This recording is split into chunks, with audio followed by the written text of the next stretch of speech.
Hi hello welcome back to my YouTube channel. ಇವತ್ತಿನ ವಿಡಿಯೋದಲ್ಲಿ ನಾನು ಗುಲಾಬ್ ಜಾಮೂನ್ನ ಮಾಡ್ತಾಯಿದ್ದೆ. ಸೊ ನಿಮಗೂ ತೋರಿಸೋಣ ಹೇಗೆ ಮಾಡ್ತಿದ್ದೀನಿ ಅಂತ ಹೇಳ್ಬಿಟ್ಟು ಈ ವಿಡಿಯೋ ಮಾಡ್ತಾಯಿದ್ದೀನಿ. ಸೊ ಮೊದಲಿಗೆ ನಾನು ವಿಜಯ್ ಗುಲಾಬ್ ಜಾಮೂನ್ ತೊಗೊಂಡಿದ್ದೀನಿ. ಇದು ಹೊಸ್ದಾಗಿ ಲಾಂಚ್ ಆಗಿದೆ. ಸೊ ಹಾಗಾಗಿ ಟ್ರೈ ಮಾಡೋಣ ಅಂತ ಹೇಳ್ಬಿಟ್ಟು ತೊಗೊಂಡಿದ್ದೀನಿ. ಸೊ ಪ್ಯಾಕೆಟ್ ಕಟ್ ಮಾಡಿಬಿಟ್ಟು ಅದರೊಳಗಡೆ ಗಂಟು ಇಲ್ದಿರೋ ಹಾಗೆ ಎಲ್ಲನೂ ಈಚೆಗೆ ಬಿಟ್ಟು ನೋಡಬೇಕು. ಸೊ ಸ್ವಲ್ಪ ಪುಡಿ ಆದಮೇಲೆ ನಾನು ಅರ್ಧ ಗ್ಲಾಸ್ ನೀರು ಮತ್ತು ಅರ್ಧ ಗ್ಲಾಸ್ ಹಾಲು ತೊಗೊಂಡಿದ್ದೀನಿ. ಸ್ವಲ್ಪ ಹಾಕಿಬಿಟ್ಟು ಚೆನ್ನಾಗಿ ಕಲಿಸ್ಬೇಕು. ಪೂರ್ತಿ ಹಾಲು ಹಾಕಿ ಮಾಡಿದರೆ ಚೆನ್ನಾಗಿರಲ್ಲ. ಸೊ ಹಾಗಾಗಿ ಅರ್ಧ ಗ್ಲಾಸ್ ನೀರು ಮತ್ತು ಇನ್ನರ್ಧ ಗ್ಲಾಸು ಹಾಲಿರಬೇಕು. ಅವಾಗೇ ಚೆನ್ನಾಗಿರುತ್ತೆ ಆ್ಯಂಡ್ ಟೇಸ್ಟ್ ಕೂಡ ಚೆನ್ನಾಗಿರುತ್ತೆ ತಿನ್ನಲಿಕ್ಕೆ. ಪೂರ್ತಿ ನೀರಲ್ಲೂ ಮಾಡಬಾರ್ದು, ಪೂರ್ತಿ ಹಾಲಲ್ಲೂ ಮಾಡಬಾರ್ದು. ನೋಡ್ಬೋದು ಇವಾಗ ನಾನು ಫುಲ್ ಮೆದ್ದಿದ್ದೀನಿ. ಸೊ ಇದಕ್ಕೆ ಒಂದು ಸ್ವಲ್ಪ ತುಪ್ಪ ಸವರ್ಕೊಂಡು ಮೆದ್ದೋಣ. ಕೈಗೆಲ್ಲ ಅಂಟ್ಕೊಂಡಿರೋದು ಕೂಡ ನೀಟಾಗಿ ಕ್ಲೀನ್ ಆಗುತ್ತೆ. ಸೊ ನೋಡ್ಬೋದು ಇವಾಗ ಆಗಿದೆ. ಇದನ್ನು ಒಂದು 10 ಮಿನಿಟ್ಸ್ ಕ್ಲೋಸ್ ಮಾಡಿ ಇಡ್ತೀನಿ. ಹಾಗೆ ಈ ಕಡೆ ಒಂದು 2 ಏಲಕ್ಕಿನ ಕುಟ್ಕೊತಿದ್ದೀನಿ. ಪಾಕಕ್ಕೆ ಹಾಕ್ಕೊಂಡ್ರೆ ಚೆನ್ನಾಗಿರುತ್ತೆ ಏಲಕ್ಕಿ ಫ್ಲೇವರು. ಸೊ ಇಲ್ಲಿ ನೋಡ್ಬೋದು ನಾನು 1 ಗ್ಲಾಸ್ ನೀರಿಗೆ 1 ಗ್ಲಾಸ್ ಸಕ್ಕರೆ ಹಾಕ್ಕೊಂಡಿದ್ದೀನಿ. ಸೊ ಇದನ್ನು ಇವಾಗ ಪಾಕ ಮಾಡೋಕ್ಕೆ ರೆಡಿ ಮಾಡಿ ಇಟ್ಕೊತಿದ್ದೀನಿ. ಸೊ ಇದಕ್ಕೆ 2 ಏಲಕ್ಕಿ ಕುಟ್ಟಿರೋದು ಹಾಕ್ಕೊಂಡೆ. ಆ್ಯಂಡ್ ಇದು ಫುಲ್ಲು ಪಾಕ ಆದಮೇಲೆ ಕಂಪ್ಲೀಟಾಗಿ ಆರಕ್ಕೆ ಬಿಟ್ಬಿಡಬೇಕು. ಇಲ್ಲಿ ನೋಡ್ಬೋದು ಇವಾಗ ನಾನು ಚಿಕ್ಕಾಗಿ ಉಂಡೆ ಮಾಡಿ ಇಟ್ಕೊಂಡಿದ್ದೀನಿ ಜಾಮೂನ್ ಸೈಜು. ತುಂಬ ದೊಡ್ಡದಾದರೆ ಹಿಟ್ಟಿಟ್ಟಂತ ಸಿಗುತ್ತೆ ಬಾಯಿಗೆ.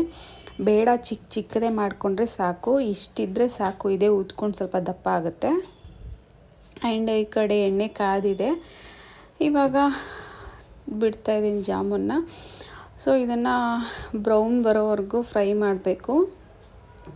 ಒಂದು ಸತಿಗೆ ನಾನೊಂದು 10-12 ಬಿಡ್ತಾಯಿದ್ದೆ. ಸೊ ನೋಡ್ಬೋದು ಇವಾಗ ಫ್ರೈ ಆಗ್ತಾಯಿದೆ. ತುಂಬ ಬ್ಲ್ಯಾಕಾಗಿ ಒಬ್ಬೊಬ್ಬರು ಫ್ರೈ ಮಾಡ್ತಾರೆ. ಬೇಡ, ಅಷ್ಟೊಂದು ಟೇಸ್ಟ್ ಚೆನ್ನಾಗಿರಲ್ಲ. ಬಟ್ ನೋಡಿ ಇವಾಗ ಆಗಿದೆಲ್ಲ ಬ್ರೌನು. ಇಷ್ಟಾದರೆ ಸಾಕು, ಇಷ್ಟು ಬ್ರೌನ್ ಬಂದರೆ ಸಾಕು. ಇವಾಗ ನೋಡ್ಬೋದು ನಾನು ಇವಾಗ ಎತ್ತಿದೆ. ನೋಡ್ಬೋದು ಇವಾಗ ನಾನು ಎಲ್ಲನೂ ಫ್ರೈ ಮಾಡಿದ್ದೀನಿ. ಎಣ್ಣೆಗೆ ಹಾಕಿ ಕರೆದಿಟ್ಕೊಂಡಿದ್ದೀನಿ ಆಗಲೇ. ಇಷ್ಟಾದರೆ ಸಾಕು. ಇವಾಗ ನಾನು ಇದನ್ನು ಪಾಕಕ್ಕೆ ಹಾಕ್ತೀನಿ.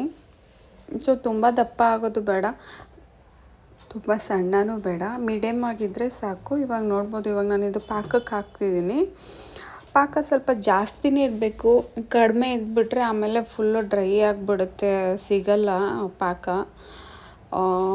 ಅದಕ್ಕೇ ನೀವು ನೋಡ್ಕೊಂಬಿಟ್ಟು ಮಾಡಿ. ಸ್ವಲ್ಪ ಪಾಕ ಜಾಸ್ತಿ ಆದರೂ ತಿನ್ಬೋದು ಜಾಮೂನ್ ಜೊತೆಗೆ. ಕಮ್ಮಿ ಆಗೋದ್ರೆ ಡ್ರೈ ಇರುತ್ತೆ. ಈಗ ನೋಡ್ಬೋದು ಇದನ್ನು ಒಂದು ಸತಿ ಚೆನ್ನಾಗಿ ಮಿಕ್ಸ್ ಮಾಡೋಣ.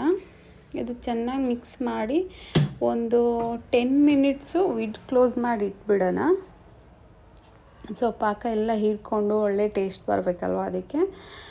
ಇವಾಗ ನೋಡ್ಬೋದು ಇವಾಗ ಕ್ಲೋಸ್ ಮಾಡಿರೋದು ತೆಗಿಯೋಣ. ಸಾರಿ, ಆಗಲೇ ನನ್ನ ಮಗ ಎತ್ಕೊಂಡು ಜಾಮೂನ್ ತಿನ್ಕೊಂಡ್ಬಿಟ್ಟಿದ್ದಾನೆ. ಆವಾಗ ಶೂಟ್ ಮಾಡೋಕ್ಕಾಗಿಲ್ಲ. ಸೊ ಹಾಗೆ ಈಗ ಮಾಡಿದೆ. ಇಷ್ಟು ಬಂದರೆ ಸಾಕು. ನೋಡ್ಬೋದು ಎಲ್ಲಿನೂ ಬ್ರೇಕ್ ಆಗಿಲ್ಲ, ನೀಟಾಗಿ ಉಂಡೆ ಥರ ಬಂದಿದೆ. ವಿಡಿಯೋ ಇಷ್ಟ ಆಗಿದ್ರೆ ಲೈಕ್ ಮಾಡಿ, ಶೇರ್ ಮಾಡಿ ಆ್ಯಂಡ್ ಸಬ್ಸ್ಕ್ರೈಬ್ ಮಾಡ್ಕೊಳ್ಳಿ.